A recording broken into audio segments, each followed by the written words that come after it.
Hi friends, welcome to my channel. இந்த வீடியோவில் நம்ம என்ன பார்க்க போகிறோம்னா ஸ்டெம் ஸ்டிச்சை பற்றி ஒரு கிளியர் எக்ஸ்ப்ளனேஷன் தான். அதுக்கு இந்த மாதிரி சில்க் த்ரெட்டை டபுள் ஸ்டாண்ட்ஸ் எடுத்து எண்ணாட் போட்டு வச்சுருக்கேன். இந்த நீடில் பார்த்திங்கன்னா அயன் நீடில், இது த்ரெட் நீடில். இப்போ இந்த ஸ்டெம் ஸ்டிச் பற்றி நிறைய டவுட் இருக்குது. அதாவது நான் போடுறேன் ஸ்டெம் ஸ்டிச் போடுறேன், பட் எனக்கு ப்ராப்பராக வரல, அந்த என்ன டிசைனில் போடுறனோ அந்த டிசைனில் வரல அப்படிங்கிறது. அதை நான் கிளியராக உங்களுக்கு ஒரு எக்ஸ்ப்ளனேஷன் கொடுத்துட்றேன். எப்படி இதில் ஒரு சின்ன டிப்பு மட்டும்தான் இருக்குது. அந்த டிப்பை நீங்கள் ஃபாலோ பண்ணி போட்டிங்கன்னா ஸ்டெம் ஸ்டிச்சை எந்த டிசைனில் வேணாலும் உங்களால் கரெக்டாக கொண்டு வர முடியும். எந்த ஷேப்பில் வேணாலும் கொண்டு வர முடியும். ஸ்ட்ரைட் லைன் ஆகட்டும், இல்லை சர்க்கிள் ஆகட்டும், இல்லை என்ன மாதிரியான டிசைனில் வேணாலும் உங்களால் அதை பர்ஃபெக்டாக கொண்டு வர முடியும். ஒரு சின்ன டிப்பு தான், அதை மட்டும் கரெக்டாக ஃபாலோ பண்ணி போட்டு பாருங்கள், ப்ராக்டிஸ் பண்ணி பாருங்கள். கண்டிப்பாக அது ஈஸியாக இருக்கும். இந்த வீடியோ பாருங்கள். பார்த்துட்டு இதில் ஏதாவது டவுட்டுனாலும் கமெண்ட்டில் கேட்டாலும் சரி, இல்லை குரூப்பில் கேட்டாலும் சரி, ஓகேங்களா? இப்போ வீடியோவை ஸ்கிப் பண்ணாமல் பாருங்கள். இப்போ நான் இங்கே வழக்கம் போல் ஸ்டார்ட் பண்ணுறேன். இப்போ உங்களுக்கு நல்லா புரியணுங்கிறதுக்காக இந்த செயினை கொஞ்சம் லென்த்தாகவே நான் போட்டு காமிக்கிறேன். அடுத்து சின்னதாகவும் போட்டு காமிப்பேன். ஸோ வீடியோவை ஸ்கிப் பண்ணாமல் பார்த்துட்டே வாங்க. இப்போ நான் கொஞ்சம் லென்த்தாக போடுறேன். போட்டுட்டு என்ன பண்ணுவோம், கீழே ஒரு சின்ன லாக்கிங் ஸ்டிச்சு. லாக்குங்கிறது சின்ன செயின் ஸ்டிச்சு தான் நம்ம லாக்குன்னு சொல்கிறோம். அது நாட்டு கிடையாது, லாக்கு தான். நான் அந்த நீடில் அப்படியே பேக்கில் திருப்பி கொண்டு போய் ஏற்கனவே போட்ட செயினோட ஹாஃபில் போடணும். அதுலேயும் என்ன பண்ணுறேன்னு பாருங்கள். நல்லா பார்த்தீங்கன்னா தெரியும், அந்த செயினை உள்பக்கமாக தள்ளிட்டு ஏற்கனவே போட்டிருக்க அந்த கோட்டு மேலேயே தான் இந்த ஸ்டிச்சையும் நான் போட போகிறேன்.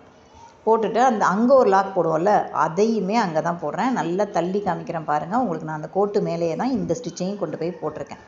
இதுதான் இதில் இருக்க சின்ன டிப்பே. இதுதான் நீங்கள் பின்னாடி கொண்டு போய் போடுற செயினையும் ஏற்கனவே போட்டிருக்க செயினை தள்ளிட்டு அந்த கோட்டு மேலேயே போட்டிங்கன்னா கண்டிப்பாக உங்களுக்கு டிசைன் பர்ஃபெக்டாக வரும். அந்த கோடை விட்டு நகராமல் நீங்கள் போட்டுக்கிட்டே வந்தீங்கனாலே இந்த ஸ்டிச்சை நீங்கள் பர்ஃபெக்டாக போட முடியும். நல்லா பாருங்கள், நான் அதை தான் பண்ணிகிட்டே இருப்பேன்.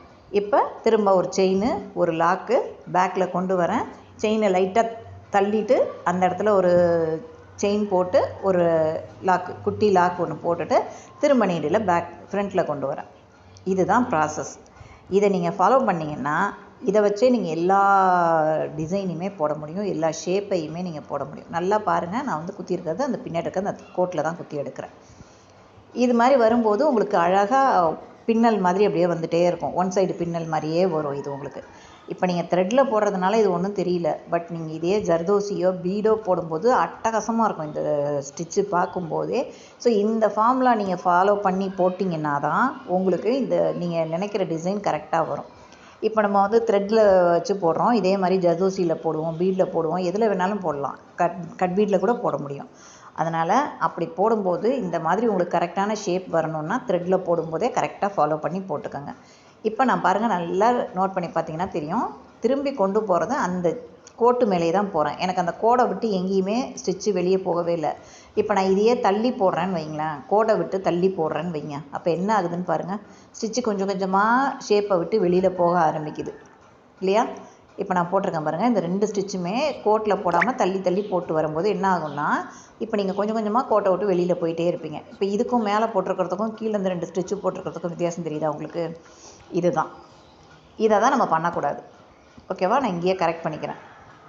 எடுத்துகிட்டு திரும்ப அதே மாதிரி இந்த கோட்டு மேலேயே உங்களுக்கு அந்த நீடிலோட ஹோல்ஸ் கூட தெரியுதா? நான் கோட்டை விட்டுட்டு வெளியில் குத்துனா என்ன நடக்குதுங்கிறது தெரியுதா? ஓகே, இதுதான் இதில் இருக்கிற ஒரு சின்ன டிப்பு. இதை நீங்கள் கரெக்டாக ஃபாலோ பண்ணிக்கிட்டீங்கன்னாக்கா இந்த ஸ்டிச்சு ரொம்பவே ஈஸியாகவும் வரும், அழகாகவும் வரும் பார்க்குறதுக்கு உங்களுக்கு. ஸோ திரும்ப கோட்லேயே பஞ்ச் பண்ணி எடுத்துகிட்டு வரேன். ஓகேவா? இதில் த்ரெட்டு எங்கேயாவது சிக்குது, உங்களுக்கு டைட்டாக இருக்கிற மாதிரி இருக்குன்னா கொஞ்சம் லூஸ் விட்டுக்கோங்க. எந்த ஸ்டிச்சு போட்டாலும் சரி, நம்ம கீழே கையில் பிடிச்சிருக்கிற த்ரெட்டாகட்டும், இல்லை மேலே நீடிலில் பிடிச்சிருக்கிற த்ரெட்டாகட்டும், ரெண்டையுமே கொஞ்சம் லூஸ் விட்டு நம்ம போட்டோம்னா தான் ஷேப் கரெக்டாக வரும். இல்லைன்னு வைங்களேன், இந்த மாதிரி தான் ஒரு இழுத்து பிடிச்சி போட்டோம்னா அது ரொம்ப ஒரு மாதிரி ஷேப்பும் மாறிடும். அதே சமயம் உங்களுக்கு நீங்கள் போடுற ஸ்டிச்சோட டிசைனும் மாறிடும், எல்லாமே மாறிடும். ஸோ அந்த மாதிரிலாம் இல்லாமல் கரெக்டாக நீங்கள் என்ன பர்ஃபெக்டாக என்ன டிசைன் வரைகிறீங்களோ அது மேலேயே எந்த ஸ்டிச்சாக இருந்தாலும் சரி, செயின் ஸ்டிச்சில் ஆரம்பித்து எந்த ஸ்டிச்சு போட்டாலும் நாம் எந்த கோடு போடுறோமா இல்லை ஒரு இது போடுறோமோ அது மேலேயே போட பழகுங்க. இப்போ என் நாட் போட்டு நான் முடிச்சுக்கிறேன். என் நாட் போடும்போது ஆரம்பத்திலே கவனமாக ப்ராக்டிஸ் பண்ணுங்கள். எந்த பிசுறும் இல்லாத மாதிரி போடுற மாதிரி ப்ராக்டிஸ் பண்ணுங்கள். இப்போ நான் இந்த ஸ்டிச்சை பக்கத்தில் நார்மலாக நம்ம வந்து சின்ன செயின் போட்டு போடுவோம் இல்லையா, அந்த மாதிரி நான் உங்களுக்கு சொல்லித்தரேன். இப்போ அதையும் பாருங்கள் எப்படி போடுறதுங்கிறத பாருங்கள். நான் ரொம்ப லென்த்தாக எடுக்காமல் சின்னதாக தான் எடுக்கிறேன். நல்லா கவனிக்க வேண்டியது என்னென்னா, இந்த மேலே குத்துற செயினுக்கு வெளிப்பக்கமாக தான் நம்ம குத்துறோம், நடுவில் குத்தக்கூடாது. பேக் செயின் மட்டும்தான் நம்ம உள்ளே போய் சென்டரில் குத்தி எடுத்துகிட்டு வருவோம். இது வந்து வெளிப்பக்கமாக தான் நான் குத்தி எடுத்துகிட்டு வரேன். கொஞ்சம் நல்லா பார்த்தீங்கனாலே தெரியும் உங்களுக்கு. ஓகேவா? அந்த கோட்டு மேலே குத்திட்டு வாங்க, வேறு ஒன்றுமே கிடையாது. ரொம்ப சிம்பிள் தான் இது. சிம்பிளான ஸ்டிச்சு தான், ஈஸியாக நம்ம வந்து போட முடியும். யாரால் வேணாலும் போட முடியும், அழகாகவும் போட முடியும். உங்களுக்கு பார்த்தீங்கன்னா நல்லாவே தெரியும். நான் வந்து அந்த கோடை தாண்டி எங்கேயுமே ஸ்டிச்சை கொண்டு போகல. அதுக்கு நீங்கள் என்ன பண்ணணும், அந்த மேலே த்ரெட்டு கொண்டு வரதை கொஞ்சம் லூஸ் விட்டு அதுக்குன்னு ரொம்ப லூஸ் விட்டிங்கனாலும் நீங்கள் ஃப்ரேம்லேருந்து கழட்டும்போது நூல் தெரியும். அந்த மாதிரி இருக்கக்கூடாது. இந்த டிப்பெல்லாம் வந்து நீங்கள் போக போக உங்களுக்கே பழகிடும். எப்படி நம்ம வந்து கையை கொஞ்சம் லூஸ் விட்டு நம்ம ஸ்டிச் பண்ணணும், எந்த அளவுக்கு லூஸ் விடணுங்கிறதெல்லாம் நீங்கள் போட போட உங்களுக்கு கண்டிப்பாக பழகிடும். நீங்கள் ப்ராக்டிஸ் பண்ணிகிட்டே இருக்க தான் வந்து இது எல்லாமே கரெக்டாக பர்ஃபெக்டாக வரும். நான் வந்து ஒரு ஸ்டிச்சு கொடுக்குறேன், அந்த ஸ்டிச்சுக்கு ஒரு ஷேப் கொடுக்குறேன், டிசைன் கொடுக்குறேன்னா தயவு செஞ்சு ஏனோ தானோன்னு போடாதீங்க. அது உங்களோட ப்ராக்டிஸ்க்காக கொடுக்கறது. நீங்கள் எந்த அளவுக்கு ப்ராக்டிஸ் பண்ணுறீங்களோ அந்த அளவுக்கு வந்து உங்களோட ஒர்க்கு வந்து நீட்டாக இருக்கும். உங்களுக்கு நிறைய ஆர்டர்ஸ் வர ஆரம்பிக்கும். நம்ம பண்ணுற ஒரு சின்ன வேலையும் கொஞ்சம் கவனமாக பண்ணும்போது கண்டிப்பாக அதுக்கான பலன் கண்டிப்பாக கிடைக்கும். நீங்கள் எந்த அளவுக்கு நீட்டாக ஒர்க் பண்ணுறீங்களோ அந்தளவுக்கு நம்ம வந்து ஏர்ன் பண்ண முடியும். ஒரு விஷயம் கற்றுக்குறோன்னா அதுலேருந்து ஏதாவது ஏர்ன் பண்ணணும். இல்லைன்னா சும்மாலாம் நம்ம வந்து பொழுதுபோக்காக கற்றுக்கிற மாதிரிலாம் இருக்கக்கூடாது இல்லையா?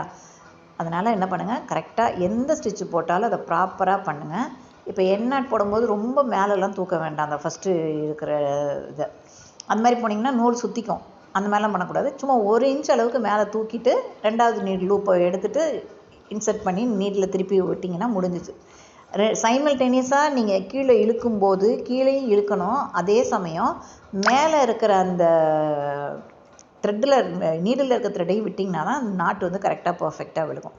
இப்போ நான் உங்களுக்கு ஒரு ஷேப்பு கொடுத்துருந்தேன் இல்லையா, அந்த மாதிரி ஸ்பைரல் மாதிரி வர மாதிரி ஷேப்பு கொடுத்துருந்தேன். இதில் வந்து ஸ்டெம் ஸ்டிச்சை எப்படி ஒர்க் பண்ணுறதுங்கிறதையும் நான் சொல்லி கொடுக்குறேன். இதில் வந்து என்னென்னா, இந்த இடத்துல நம்ம ஸ்டார்ட் பண்ணுறோன்னு வைங்க.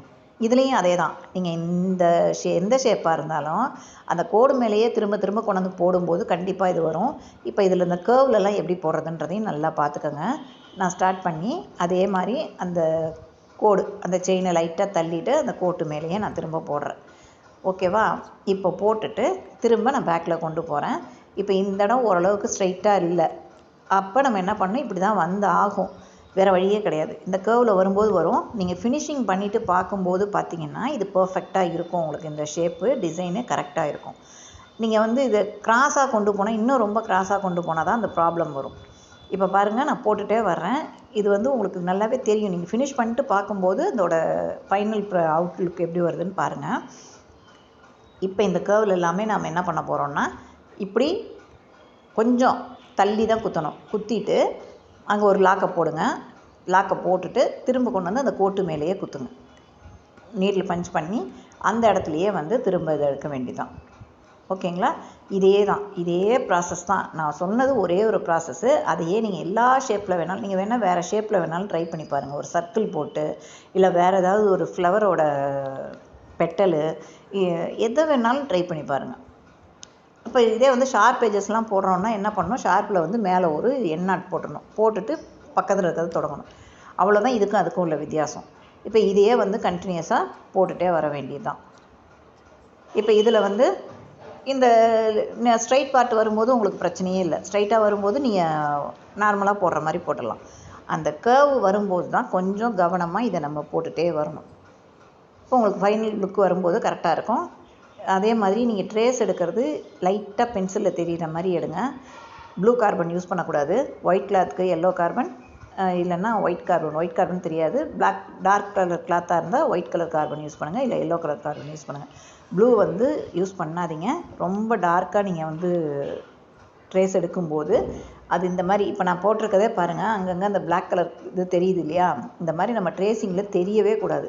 இப்போ நான் ஏன் உங்களுக்கு போட்டேன்னா, இந்த ஸ்டிச்சு வந்து உங்களுக்கு நான் எப்படி போடுறேங்கிறது தெரியணும், அதுக்காக தான் நான் போட்டேன். இப்போ இந்த கார்னரில் பாருங்கள், நான் உள் பக்கம் நல்லாவே தள்ளிடுவேன் ஸ்டிச்சை. ஸோ எனக்கு கொஞ்சம் டைட்டாக இருக்க மாதிரி இருக்குது அப்படின்னா நான் கொஞ்சம் லூஸ் விட்டு அந்த ஸ்டிச்சை போட்டுக்கிறேன். போட்டுட்டு நல்லாவே தள்ளிட்டு அதுக்கப்புறம் நீங்கள் உள்ளே அந்த ஸ்டிச்சை கொடுக்கும்போது அந்த ஷேப்பு ஆட்டோமேட்டிக்காக அந்த கேர்வ் அந்த இடம் வளையிற இடம் வந்துடும். ஓகேவா? இதுதான் வந்து ஒரு சின்ன விஷயந்தான் இது. இதை நீங்கள் ஃபாலோ பண்ணி பாருங்கள். ஈஸியாக போடலாம் இந்த ஸ்டிச்சை கூட. அதனால் ட்ரேஸ் எடுக்கும்போது நமக்கு கண்ணுக்கு தெரிகிற அளவுக்கு இருந்தால் போதும். ரொம்ப டார்க்காக எடுத்து அது மேலே நீங்கள் ஒர்க் பண்ணும்போது அது எப்படி ஆகுதுன்னா, பார்க்கும்போது உங்களுக்கு ட்ரேஸுக்கு கீழே இன்னொரு விஷயம் வெளியில் தெரியும். அந்த மாதிரி இருக்கவே கூடாது எப்பயுமே. ட்ரேசிங் பண்ணியிருக்கிறதே தெரியக்கூடாது. நம்ம அடியில் என்ன கலரில் ட்ரேஸ் பண்ணியிருந்தாலும் சரி, ட்ரேசிங் பண்ணியிருக்கிறதே தெரியக்கூடாது நமக்கு. அதுதான் அங்கே மெயின். அதை வச்சு நம்ம அதை பார்க்கும்போது ஒரு மாதிரி ஆக்வர்டாக தெரியும் எல்லாருக்கும். ஏதோ கண்ணா பின்னு வரைஞ்ச மாதிரி தெரியும். அந்த மாதிரி இருக்கக்கூடாது. நல்ல அந்த கார்னரில் உள்ளே தள்ளி அந்த கோட்டு மேலேயே குத்தி குத்தி எடுத்துகிட்டு வந்தீங்கன்னா டிசைனை வந்து ப்ராப்பராக நம்ம கொண்டு வர முடியும். இது மாதிரி வேறு எந்த ஸ்டிச்சில் எந்த ஷேப்பில் போடுறதுக்கு ஏதாவது டவுட் இருந்தாலும் எனக்கு கமெண்ட் பண்ணுங்கள். இல்லை குரூப்பில் கேட்டாலும் சரி, அதுக்கு இதே மாதிரி ஒரு கிளியரான ஒரு எக்ஸ்ப்ளனேஷன் கொடுத்துட்றேன் நான். இப்போ இந்த இடத்துல நான் என்ன பண்ண போகிறேன்னா, இப்போ இந்த இடம் கம்ப்ளீட் பண்ணிவிட்டு நம்ம அடுத்து ஸ்பைரல் ஆரம்பிக்க போகிறோம் இல்லையா? அப்போ என்ன பண்ணணும், இந்த இடத்துல ஒரு எண் நாட் போட்டு இந்த ஸ்டிச்சை நீங்கள் கம்ப்ளீட் பண்ணிவிடுங்க. பண்ணிவிட்டு அடுத்ததை நம்ம வந்து அடுத்த லைனை வந்து பக்கத்துலேயே ஸ்டார்ட் பண்ணி கொண்டு போகலாம். ஓகேவா? இதை கம்ப்ளீட் பண்ணிட்டோம். இப்போ இங்கேருந்து நான் திரும்ப ஸ்டார்ட் பண்ணுறேன். ஸ்டார்ட் பண்ணி இதை தாண்டி கொண்டு போயிட்டு இது வழக்கம் போல் நம்ம எப்படி போடுவோமோ அதே மாதிரி போட வேண்டியதான். ஓகேவா? இதுதான் இதில் இருக்கிறது. இப்போ நீங்கள் இதை முடிச்சுட்டு காமிக்கும்போது பாருங்கள், அந்த ஸ்டிச்சு வந்து கரெக்டாக பர்ஃபெக்டாக வந்திருக்கும் உங்களுக்கு. இதை கொஞ்சம் பொறுமையாக போட்டிங்கன்னா தாராளமாக கரெக்டாக வந்துடும். ஸோ அந்த கோடு விட்டு தாண்டக்கூடாதுங்கிறது மட்டும்தான் இதில் இருக்கிற ஒரே ஒரு சின்ன விஷயம். அதை ஃபாலோ பண்ணி போட்டிங்கனாலே கண்டிப்பாக நீங்கள் நினைக்கிற மாதிரி அவுட்லுக்கு தானாக வரும். எந்த டிசைனை வேணாலும் நீங்கள் ட்ரை பண்ணி பாருங்கள். எப்பயுமே வந்து ஒரு ஸ்டிச்சு போடுறோன்னா அதை பல ஷேப்லேயும் நம்ம ட்ரை பண்ணி பார்க்கணும். அப்போ தான் நாளைக்கு ஏதாவது ஒரு கஸ்டமர் வந்து வேறு டிசைனில் எனக்கு வேணும்னு கேட்கும்போது அதோட நம்ம வந்து அதை திரும்ப திரும்ப அதை போட்டு போட்டு பார்க்கும்போது அது நமக்கு ஈஸியாக அந்த ஸ்டிச்சும் ப்ராக்டிஸ் ஆகிடும். இந்த ஷேப்பில் அந்த கேர்வில் இல்லை ஸ்ட்ரைட் லைனில் எப்படி கொண்டு வர்றதுங்கிறது ஆட்டோமேட்டிக்காக நமக்கு பழகிடும். அதே மாதிரி வேறு எந்த ஷேப் வேணாலும் நீங்கள் ட்ரை பண்ணி பாருங்கள். ட்ரை பண்ணி பார்த்துட்டு எனக்கு வந்து வாட்ஸ்அப்பில் அனுப்புங்க. அதில் ஏதாவது மிஸ்டேக் இருந்தாலோ கரெக்ஷன்ஸ் இருந்தாலோ நான் சொல்கிறேன். நம்ம ஒவ்வொரு ஷேப்பாக ட்ரை பண்ணி பார்க்க தான் நமக்கு நல்ல ப்ராக்டிஸ் ஆகும். ஸோ கொஞ்சம் சிரமம் எடுத்து வேலை பார்க்கணும். இந்த கர்வ் வந்து வரும்போது கொஞ்சம் அந்த ஸ்டிச்சை நல்லா உள்ளே தள்ளிட்டு நீங்கள் அந்த ஸ்டிச்சை போடும்போது கண்டிப்பாக அந்த ஷேப் வந்து உங்களுக்கு கரெக்டாக வரும். எந்த ஸ்டிச்சு போட்டாலும் கீழே இருக்க த்ரெட்டு மேலே நீடில் இருக்க த்ரெட்டு இது வந்து நமக்கு கரெக்டான இதில் தான் இருக்கணும். ரொம்ப இழுத்து டைட் பண்ணி போட்டிங்கன்னா அது வந்து ஸ்டிச்சு வந்து கண்டிப்பாக மாறும். ரெண்டாவது கிளாத்தை பிடிச்சி இழுத்துக்கிட்டு இருக்க மாதிரி இருக்கும். நீங்கள் என்ன ஷேப் கொண்டு வரணும்னு நினைக்கிறீங்களோ அது வராமல் போயிடும். ஸோ இதை வந்து நல்லா ப்ராக்டிஸ் பண்ணி பாருங்கள். ப்ராக்டிஸ் பண்ணிவிட்டு எனக்கு குரூப்பில் சென்ட் பண்ணுங்கள். ஓகேவா? கொஞ்சம் பொறுமையாக போடுங்க. இந்த ஒரு ஸ்பைரல் மட்டும் கொஞ்சம் பொறுமையாக போடுங்க. நாளைக்கு வந்து ஒரு ப்ளவுஸில் ஒரு கொடி டிசைன்லாம் வரும்போது இந்த மாதிரி இருக்கிறத நம்ம கண்டிப்பாக இது ஃபேஸ் பண்ணுவோம். நம்ம எல்லாருமே ஃபேஸ் பண்ணுவோம். இந்த டிசைன் போடுறதுக்கு கண்டிப்பாக ஒரு சான்ஸ் கண்டிப்பாக வரும். ஸோ இதை வந்து கரெக்டாக இப்போயே ப்ராக்டிஸ் பண்ணிக்கோங்க. த்ரெட்டில் எவ்வளோக்கு எவ்வளோ நல்லா ப்ராக்டிஸ் பண்ணுறீங்களோ அதே மாதிரி வந்து உங்களுக்கு பார்த்திங்கன்னா ஜர்தோசியாக இருக்கட்டும் இல்லை பீடாகட்டும் எல்லாமே வந்து ஈஸியாக போடுற மாதிரி ஆகிடும் உங்களுக்கு. ஸோ த்ரெட்டுங்கிறதே நீங்கள் ஆரம்பத்துலேயே வந்து கரெக்டாக ப்ராக்டிஸ் பண்ணிக்கோங்க. ஓகேவா? இதில் என்ன டவுட் இருந்தாலும் கேளுங்க. அதையும் நான் சொல்கிறேன், குரூப்பில் சொல்கிறேன், இல்லை கமெண்ட்டில் கேட்டாலும் சரி. ஓகேவா? இப்போ இதை வந்து என் நாட் போட்டு நான் முடிச்சிடுறேன். உங்களுக்கு காமிக்கிறேன் பாருங்கள். ஃபுல் வியூ காமிக்கிறேன். இந்த ஷேப் வந்து கரெக்டான ஒரு இதில் தான் வந்திருக்கும் நமக்கு.